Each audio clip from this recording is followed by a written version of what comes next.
Have you ever asked yourself, what is the difference between an adjective and an adverb? As an English learner, I'm sure you have come across these two words before, but you might wonder, what's the difference between them? Well, although we talked about it before, but there is no harm in repeating the information again today. An adjective is a word that describes a noun or a pronoun. For example, when you say, Jean is a careful speaker. Jean is a careful speaker. So the word careful here describes the noun John or the noun speaker, because in this sentence, Jean is the speaker. So careful in this sentence is an adjective because it describes a noun, which is John or the word speaker. On the other hand, adverbs, even from their name, they are called adverbs, so they describe verbs. So when you say that Adam speaks carefully, Adam speaks carefully. So the word carefully describes the word speaks, which is a verb, so carefully is an adverb. So we begin this video by telling you the difference between what an adjective and what an adverb is. In the beginning of the video, I like to say hi and I welcome you to a new episode of Pure English.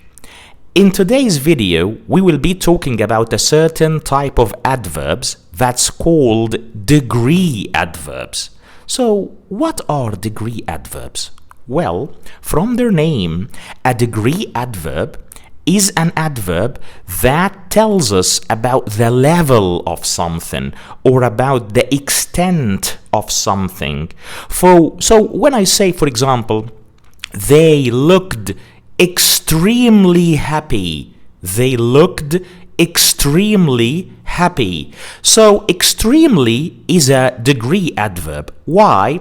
Because it shows you how much of happiness did they look or did they feel. So they looked quite happy, they looked slightly happy, they looked very happy, or they looked extremely happy.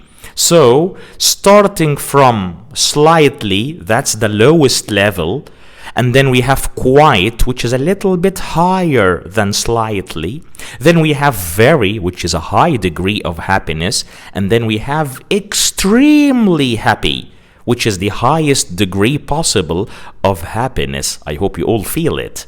So, all these words, slightly, quite, very, and extremely, are degree adverbs because they tell us about the extent or the level of happiness that they felt. Another example, he almost always arrives late. So if you look at the word almost, it shows us the amount of times or the level of his tardiness, like how much of the time does he arrive late? Well, he often arrives late, he never arrives late, he always arrives late, or he almost always arrives late. All of these adverbs are degree adverbs. So when I say he never arrives late, never means zero. It doesn't happen at all. So never is a degree. It shows us a degree which is zero. Sometimes is also a degree adverb. You can say he sometimes arrives late. So what is the level of his tardiness? Sometimes. Often is higher. Usually is higher, and usually is quite similar to almost always. And then we have always, which is the highest level possible, 100% of the time, all the time, he arrives late. Okay. So, we said before in the previous episode that there are three possible positions for adverbs in a sentence. You can have your adverb at the beginning of the sentence, or you can place it at the end of the sentence, but most commonly we use adverbs in the middle of the sentence. But degree adverbs, which we are talking about today, are never used in the front position. The front position is the position at the beginning of the sentence. So you cannot say, for example, always he arrives late. You cannot say that, because always is a degree adverb and it cannot be put at the beginning of the sentence or the front position. We put it in the middle by saying he always arrives late. So as you can see, these degree adverbs are not possible for use in the front position or at the beginning of the sentence. Right. So there's also a very important point about degree adverbs that I would like to mention, and these are the two adverbs only and even. Only and even. Well, the meaning of the sentence changes when the position of these adverbs in the sentence changes. For example, if you put the adverb only or the adverb even at the beginning of the sentence, it gives you a meaning different from that it gives you if these adverbs are placed in the middle position of the sentence. Let's have an example. When you say, my mother has only brought eggs. My mother has only brought eggs.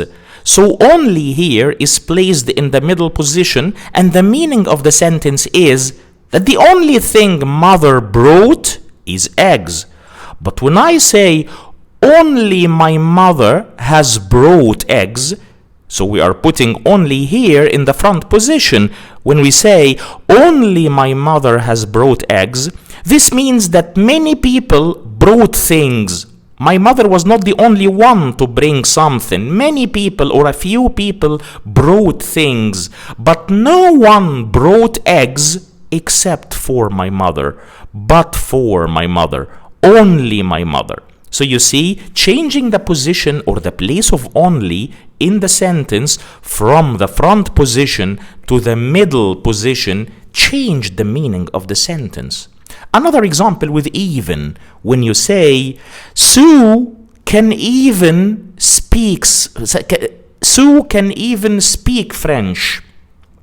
So even here is placed in the middle position, and the meaning of the sentence is that Sue speaks several languages, even French. She didn't miss it. She hasn't missed it. She speaks French the same way she speaks a few other languages. But when you say, even Sue can speak French, so here you are putting even in the front position or the beginning of the sentence, and this changes the meaning of the sentence. Now the sentence means that many people speak French, even Sue, that no one expects that she might be able to speak a foreign language. Even Sue, that's a bit of an underestimation for Sue, but that's another point. Let's not talk about it now. So even Sue can speak French, which means that almost everyone in the people we are talking about can speak French. Even Sue, the one you would never imagine is able to speak a foreign language, she can do it. So you see, changing the positions of the adverbs only and even within the sentence change the meaning. The last point I want to make in today's lesson about degree adverbs is about the word alone. Alone is an adverb which means by yourself, on your own. For example, when you say, I live alone, alone here is an adverb because it describes the word live, which is a verb. So when you say, I live alone, this means that physically nobody else lives with you. You are the only person at home, at your house, at your place. Nobody else is there. But when you put alone after the subject, whether the subject is a noun or a pronoun, the meaning of the sentence changes, and alone gives us a different meaning. For example, when you say, you alone should decide what's right for you. You alone should decide what's right for you. So you is a pronoun, is a subject, and we are putting alone immediately after it. This means that no one else has that right but you. You're the only one who has the right to decide for yourself. But alone here does not mean physically by yourself, does not mean in terms of the place there is no one but you. It doesn't mean so. It means that the only person concerned, the only person having the right to decide for you is you. And when you say you alone have the right, or you alone should decide what's right for you, you are conveying that meaning of being the only person concerned about this matter. Always I like to ask you, if my content appeals to you, please subscribe to the channel. Let's get the community of the channel to grow. If the video was beneficial or useful for you, please like it, share it to your friends and family members, and don't forget to subscribe to the channel and stay tuned for our upcoming videos. Enjoy the rest of your day, and goodbye for now.